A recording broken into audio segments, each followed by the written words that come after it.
Hello everybody, today we're going to be doing a bit of a different video. We are going to be reviewing my 2007 Ford Crown Victoria LX. This is not a police model, however it does have the steel rims on it because a couple of the alloys were bent, and finding a Crown Vic in a junkyard around here is a little bit more difficult than your average place. But yes, anyways, we are going to review the Crown Vic. Now, some of you may ask yourself, why would you buy a Crown Victoria? Oops. Fingers are getting in the way. Why would you buy a Crown Vic? And the answer is they're cheap. Even the civilian models aren't too expensive. Durable normally. And very comfortable. You do not, however, buy a Crown Victoria if you're looking for massive amounts of features.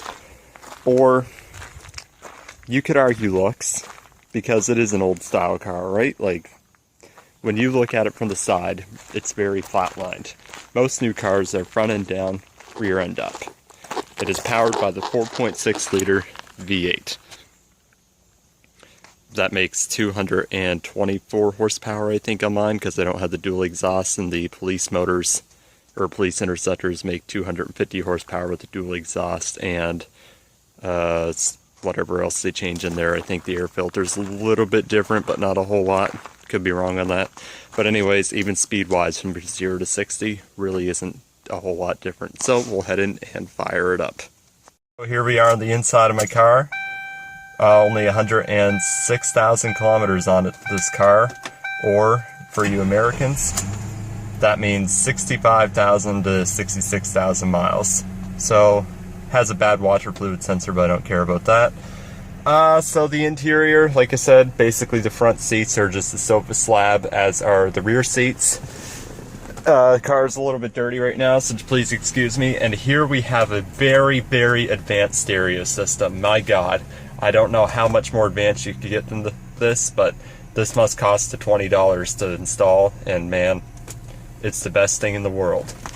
Alright, so for your info tabs here, you have your trip A, trip B, so I put on 7,000 kilometers since I bought it, and your kilometers till empty, your average fuel economy, so that's about 21 mile per gallon right now, and your fuel economy while you're moving, and a timer. So that's about it for the features there.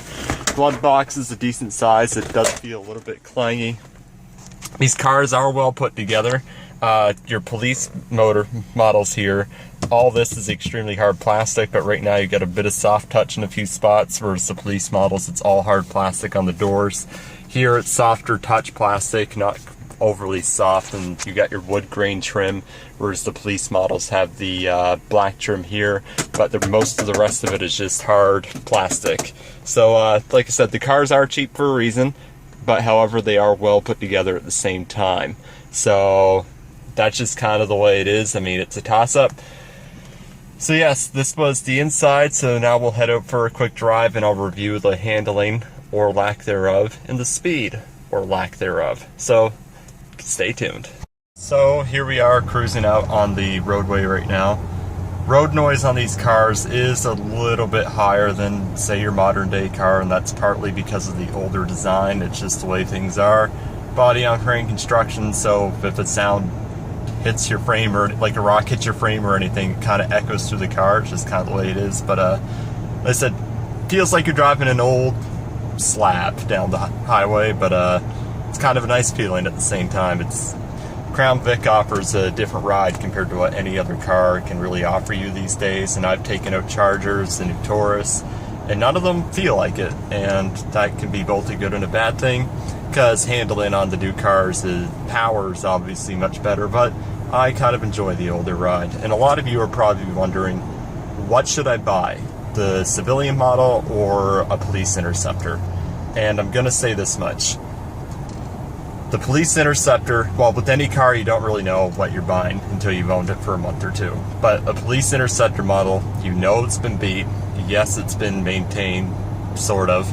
But honestly, all the beating it takes, that transmission when you buy it is pretty much a slush box. So if you ever do buy a police model, which has the rubber floors and even less features than the civilian model and a bit of a harsher ride, be prepared to make quite a few extra expenses, especially on the transmission, because you honestly just do not know what the hell that transmission's been put through. and that's just kind of the way they are. So I got a car behind me, so I'm going to pause recording for now. The Interceptor discussion, the police models are definitely cheaper, like I said earlier in the video, but you know they've been beaten to hell. So it's really on what you want. A civilian model is much easier to put into police form than the other way around, because really it's mainly your springs and rear control arm, or rear sway bar, sorry, for handling purposes, and a bigger front sway bar if you want one. And besides that, really the biggest difference would be the gearing between the two. Most police models have a 327 gear ratio, and the civilian models have a 273. But I'll tell you, a police model will really get about 20 miles per gallon on the highway, whereas this thing will get about 26, 27, no problem out on the highway, and about 20 in my average daily drive. In a police model, probably somewhere around the 17, 18 range. So that is something to think about long term, and also long term durability as far as transmission and stuff goes. Because like I said, you just know they've been beaten, and that's kind of the way it goes. If you do ever want a Crown Vic, I'd highly suggest getting one ASAP, especially if you live anywhere with rust, or salt I should say, because they are running out fast. Even finding a good civilian or police model, both of which are becoming extremely hard to find. I get very lucky to get this one. This is the last good one I saw on Kijiji, and I have not seen a decent one on Kijiji since I bought this one, and this was back in March. It's been a lot of beat up old cop cars, and that's been about it. So buy one now, don't wait, or else you'll never end up getting yourself a decent one. And unfortunately, that's just kind of the reality, because all of them are 5 years old now, just about. In September they will be. So I mean, yeah. So here we are, just kind of rolling down the road. Handling, like I said, nothing to really talk about. Police models are a bit better because of the changes I mentioned, but even then, they still don't grip the road that well. I mean, they're okay. You've got to remember this is a 4,200 pound car with a 4.6 V8, very heavy, very long, very wide. So handling on them is not going to be number one in the first place, and neither is power. So that's just kind of the way it is. I mean, it's made for the highway. Both models are, both the police model and the civilian model, better out on the highway. And nothing's going to change that. You don't buy a Crown Victoria to make it a sports car. You buy it for a cruiser, and that's really about it. So in a few moments here, I'll probably give you a power demonstration, or a little bit of one. I usually don't go full throttle very much because I'd like to make this car last a very long time, and I'm almost thinking about buying a piece of shit police Interceptor that's been beat on just for winter driving, so this way I can store my civilian model here, my 2007 Crown Victoria LX. Then if I get a police model, I can do a review on that one. But personally, I prefer the civilian models, and I do plan on getting a rear sway bar, or anti-sway bar, whatever you guys want to call them. Everyone calls them a different name. And also some rear springs, just to raise up the rear ride height just a little bit. Probably get police springs, and that will help handling. So here's a bit of a power demonstration.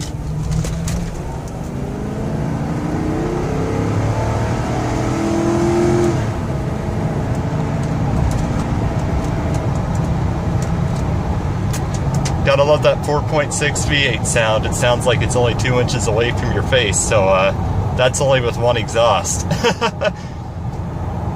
So yes, very fun to do.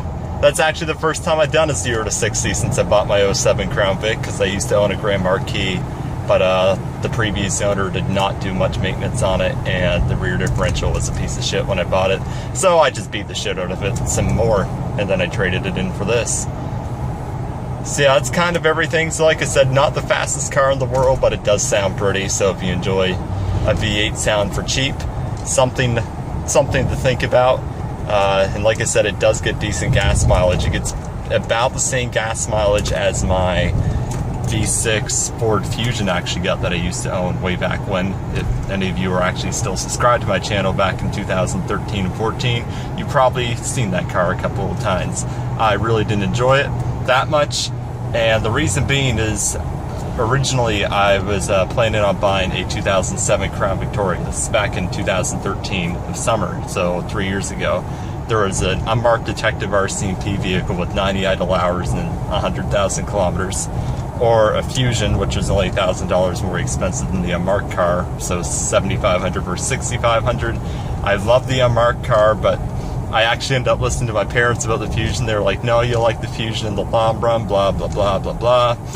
And then I ended up buying the Fusion, and I was like, gas mileage really isn't that great, and I enjoyed the Crown Victoria a lot more. So like I said, if you ever go buying a car and wondering, should I do it because of this on paper, or should I do it because my heart wants it? Go with your heart, honestly. You'll enjoy your car much more, and you'll be much more inclined to keep it in good shape.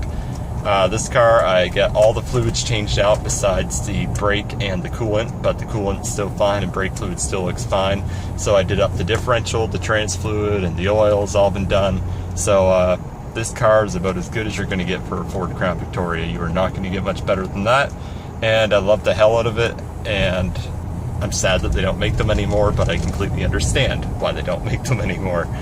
And I also forgot to mention this model, the passenger seat is also power, so that's something else to think about with your purchase. And I do have one complaint about the comfort in these cars. The seats when you sit in them, because they're literally just a straight sofa slab, you really just kind of flop down in the seats, and there really isn't a good seating position almost no matter who you are. So I kind of have it's kind of hard to tell, but I kind of have myself a little bit closer to the wheel. I find it gives me a bit more control over the vehicle than sitting way far back. So I don't know, I just kind of, you'll have to experiment with that quite a bit when you buy the car, just because you don't sit down in it. You literally just kind of sit on the sofa with the steering wheel. So anyway, that's kind of my conclusion. Buy one if you enjoy the old style and like durability. So common question I get asked about these cars is, how are they in the winter? Around where I am, I get a lot of sleet. Like, it's wet snow, so I get the worst shit of it. And honestly, these cars do not do bad at all, but you have to have very good winter tires, especially around here with hills and everything. I got myself a set of Blizzaks in the last 2 years. I've not had a problem at all. The only time you might have a problem is when you have open differential and you have one tire on ice and the other tire's gripped. I had a problem with that once, so I kind of had to push my own car out, but it made it. But besides that, I mean, like I said, it's a normal car. Don't drive like an idiot and you'll be perfectly fine. And the only difference is you got to learn to drive the rear wheels instead of the front. And honestly, I've had more luck with this car in the snow than I had with my front wheel drive Fusion 3 years ago. So it's all in the driver. It's all in how you drive. Take your time. Thank you all for watching.